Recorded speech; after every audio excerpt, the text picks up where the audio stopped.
Welcome everyone to Zoom into Books.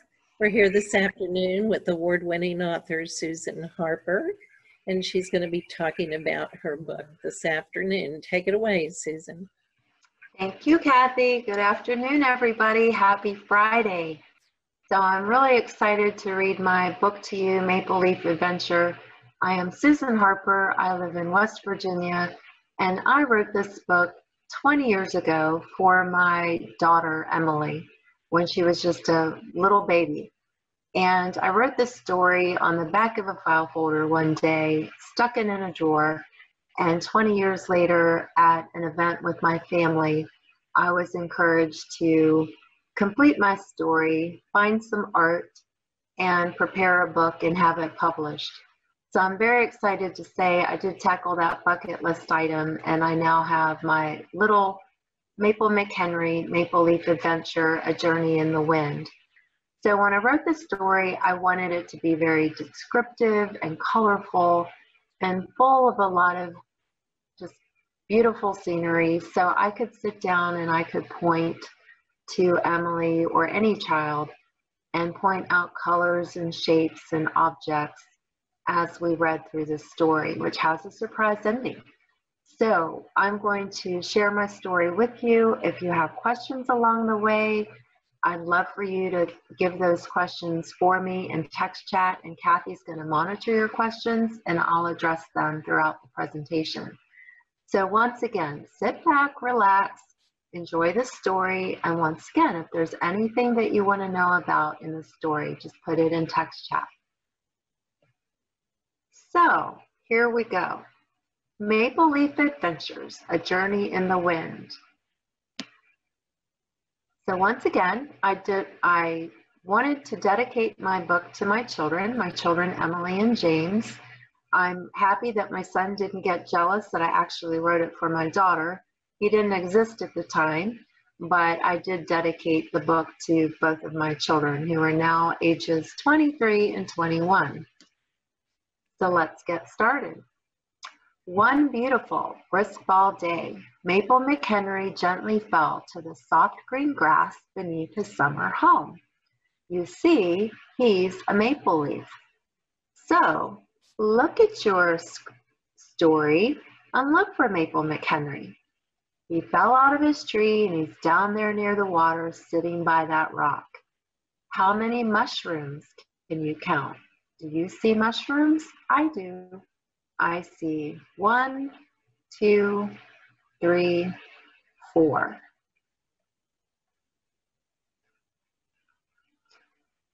He joined his brothers and sisters who fell before him and playfully wrestled in the cool wind beneath the autumn sun.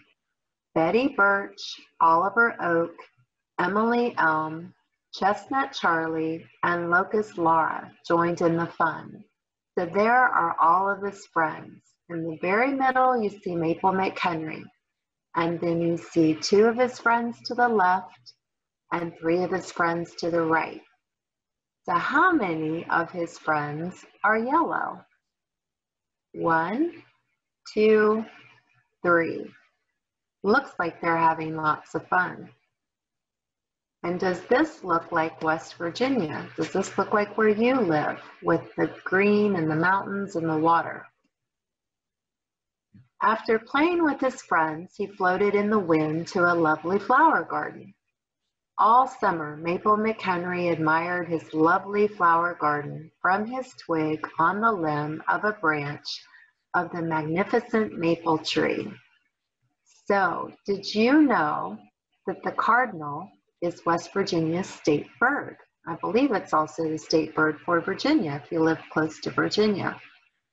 How many blue butterflies do you see? I see 3. 1, 2, 3. The yellow flowers are the sunflowers, and the little pinkish purple flowers are clematis. What do you see on the birdhouse? The flowers were very pretty and had the sweetest smell. Sunflowers, clematis, and butterflies filled the flower garden. And here you see Anne plus Gill somebody carved their name onto the birdhouse. He traveled in the wind to a golden meadow with freshly cut haystacks and a weathered scarecrow. So here you see Maple McHenry looking at a scarecrow. Who do you see underneath the scarecrow by his feet, nibbling on the pumpkin? I see bunnies. How many bunnies? 1, 2, 3, 4. Playful brown rabbit scurried beneath Mr. Scarecrow, who wore a tattered old hat and a red checkered shirt under his overalls. A cardinal perched on Mr. Scarecrow's right shoulder as the cardinal looked for a meal. So here you see the cardinal on one shoulder and Maple McHenry on the other. Peeking through the trees into the meadow was a graceful deer grazing on the green grass with his brother. The deer had just been a fawn the last time Maple McHenry saw him. His big brown eyes carefully watched Maple McHenry float in the wind to the meadow. So look at that beautiful deer. He has horns, so he's a buck. Look at the little creature in the water. Do you see something popping up through the water with 2 eyes? What do you think it is? I think it's a turtle. In the middle of the golden meadow was a shallow pond with fish, ducks, and turtles. The fish playfully swam and jumped to the surface of the water, creating quite the splash. Look how high that fish jumped. How many turtles do you see? I see 1, 2, 3. And I see 3 baby ducks. 1, 2, 3. The ducks bobbed up and down in the ripples of the water while warming their brown feathers in the afternoon sunshine. The smallest turtle continued his march to the pond, determined to join his friends who were now swimming with the fish and the ducks. So look up here on the rock and you'll see this tiny little turtle sitting on his rock. He's afraid to jump in the water, but he's going to make it, and he's going to love it when he jumps in and joins his friends, the turtles and the ducks. Lastly, an old man was sitting at the edge of the shallow pond, painting a canvas using colors of yellow, green, orange, red, and blue. So look at that artist. What do you see on his pants and his shoe? I see paint. I see yellow, red, and blue. I also see he brought his lunch. So look in his lunch basket. I see an apple. Looks like he has maybe a sandwich wrapped up in some yellow paper and a thermos in that green thermos.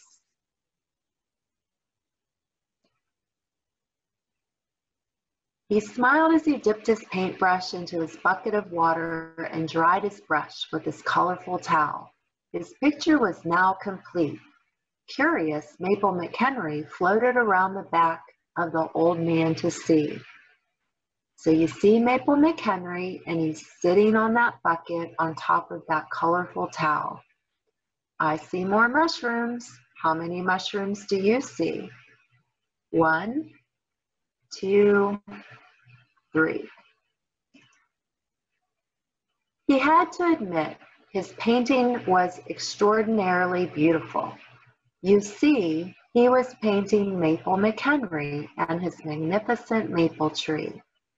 So that's your surprise. All that time that Maple McHenry was floating around after he left his tree, he found the artist painting his home, the beautiful, magnificent maple tree. So, what do you see in this picture?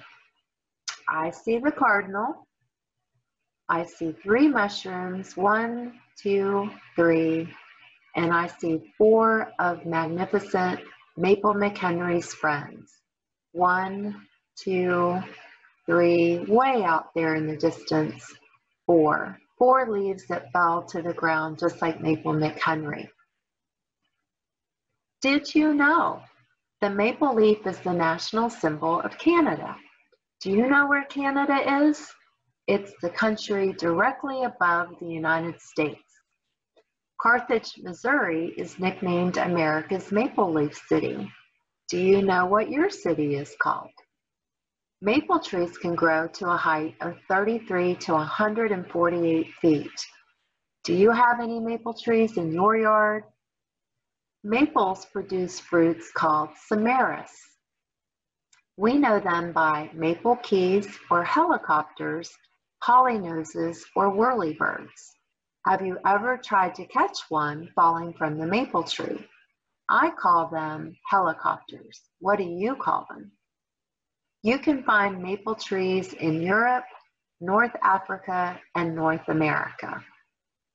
Sugar maples are tapped for their sap, which is boiled to produce delicious maple syrup, maple sugar, and maple taffy. So if you've ever had pancakes, you probably had maple syrup on your pancakes. So I wanted you to know what the leaves look like in this story. So if you look on the left side, you'll see the 6 leaves. The locust leaf is on the top right corner or top left corner, then the birch leaf, oak leaf, elm leaf, chestnut leaf, and maple leaf. So which of those have 5 leaves as part of their single leaf? To me, it looks like the chestnut leaf and sort of the maple. And the birch leaf and the elm leaf have kind of jagged edges, where the oak leaf and the locust leaf are real round and smooth.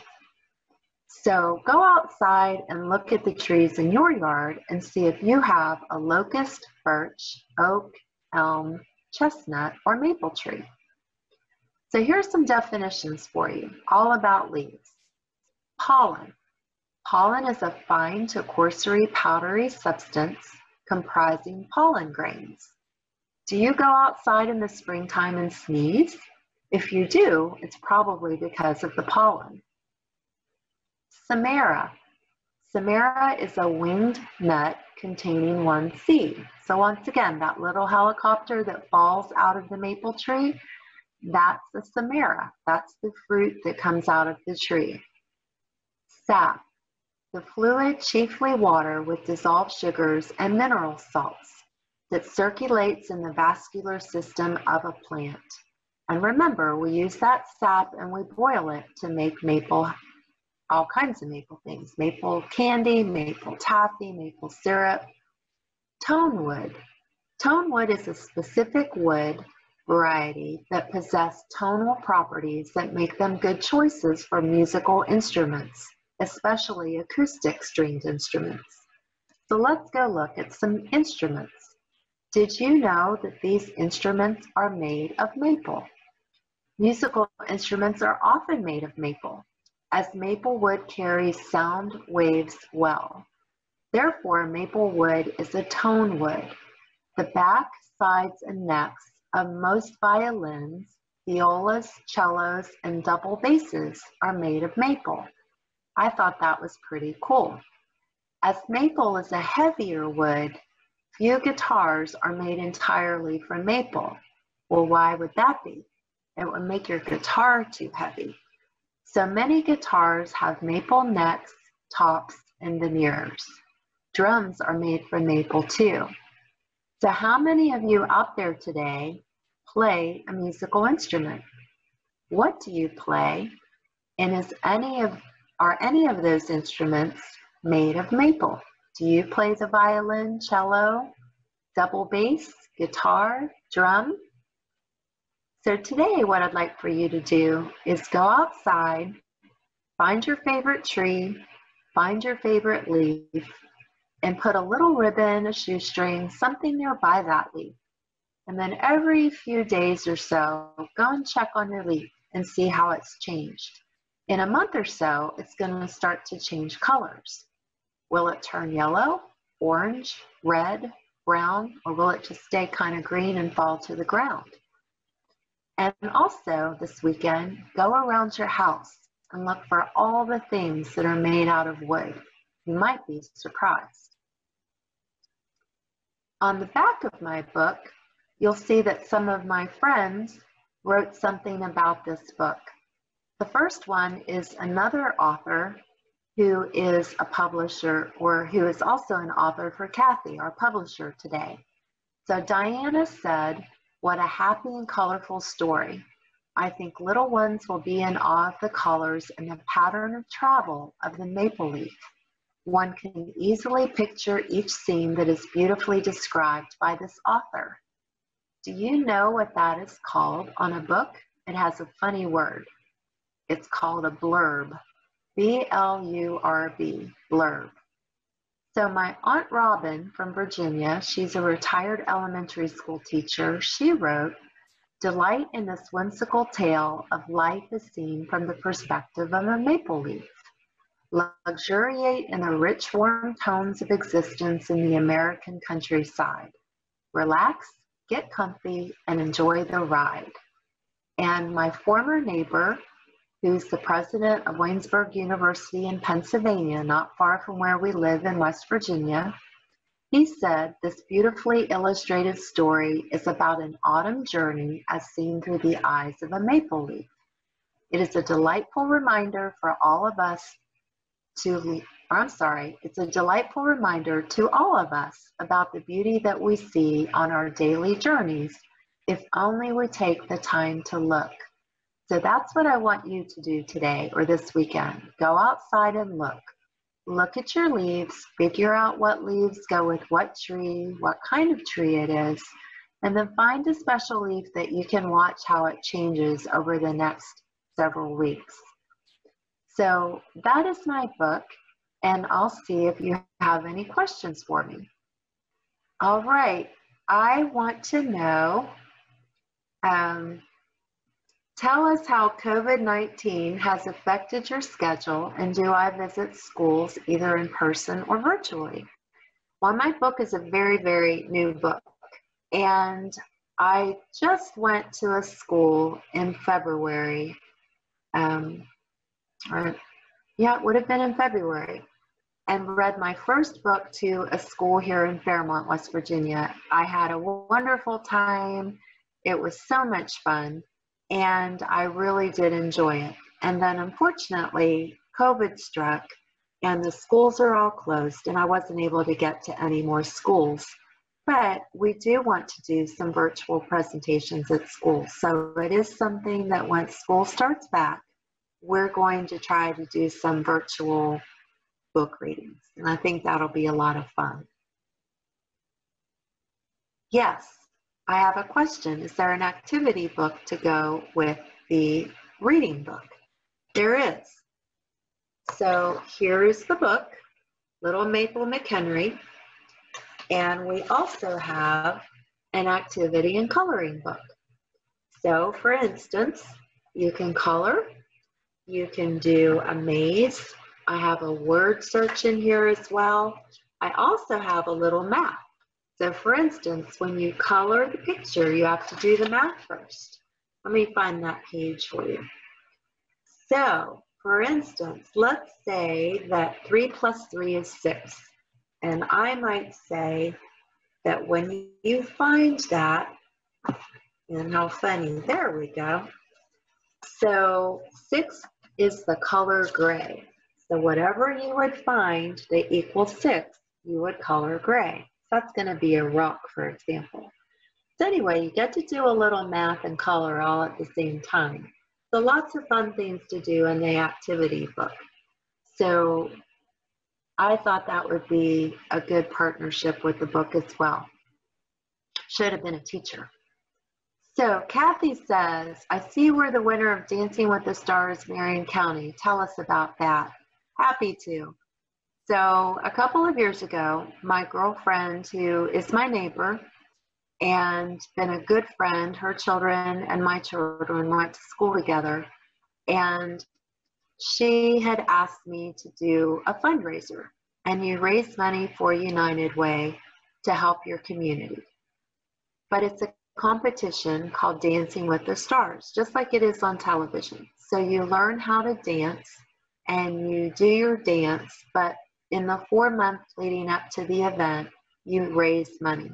you sell tickets, you do whatever you can creatively think to do to raise money for United Way. So I was determined if I said yes, I was going to raise as much money as I possibly could for my community. So my dance partner and I learned to dance over the 4-month period of time, and I had a personal goal that I wanted to meet in beating the record from the year before. And I thought, you know what, I can myself raise more than $17,000, and I'm going to do my best. So my partner and I were very successful. We know a lot of people and have a lot of friends, and they were very supportive of us, and we raised $38,000. So if you ever have a bucket list and you want to do something, just put your mind to it and go out there and do it. And volunteer. You can volunteer at any age. It might just be picking up a bubble gum wrapper you see on the ground and cleaning up your community, or planting a flower, or reading a book at the library. So I do encourage you to volunteer in your community too. So we were very fortunate to have raised another, a lot of money for United Way, and we had a good time doing it too. I do have another book in the works. I actually have several in my head. I have a continuation of Maple McHenry, sort of, and I have a story that I would like to write to remember my Aunt Jane. She was a school teacher for many, many, many years, and also a librarian, and she wrote a beautiful story about her yard, growing up in her yard from as far back as she can remember through her 70s, and how that yard changed and how the people in her life came in, how life changes. And it's a beautiful story, and I would like to turn that into a book as well. I do have ideas. I just have a full-time job and a second-time job, and just need to have more hours in the day to get it all done. Tell us about Making Beds charity. Oh, absolutely. I was very fortunate it was probably February, March, once again, right before COVID. And I was invited to read my book to an audience in Clarksburg. And it was a nonprofit organization that does amazing things in Harrison County. And I was just one of several guest speakers. And the gentleman that presented after I did was involved in a nonprofit. He's a chapter president for Harrison County called Sleeping in Heavenly Peace. And he finds children up to, I believe, the age of 18 who don't have a bed. They have no bed to sleep in. They sleep on the floor, they sleep on a sofa, but they don't own a bed. And this organization builds beds. And they take those beds, they're bunk beds, and they take the beds to these families and provide all of the bedding. So after his presentation, I said, I'd really like to partner with you, because every child should have a book to read when they go to bed. And if they don't have a bed, they probably don't have the luxury of a book. So we're currently working to find donations to, be able to contribute such a large amount of books and crayons and all that to go as a one package deal. So that's something that we're looking to do in the very near future. So once again, you can't imagine all the things you can do where you can volunteer your time and your energy. Where can you get my book? Well, you can buy my book online, and my website, I always double check to make sure I have it right, is Maple Leaf by Susan. So MAPLEBYSUS, or LEAF by BYSUSAN.com, Maple Leaf by Susan. Or you can call me at 267-987-3720. That's my only phone number. I don't have a home number anymore, so you can always get me at that number, and I'll be happy to, You can purchase the book. I'll autograph the book for you and send it right away to you in the mail. So everyone, thank you. Happy Friday. I'm glad you joined me to read the book, and go out there today and find your special leaf. Have a great weekend.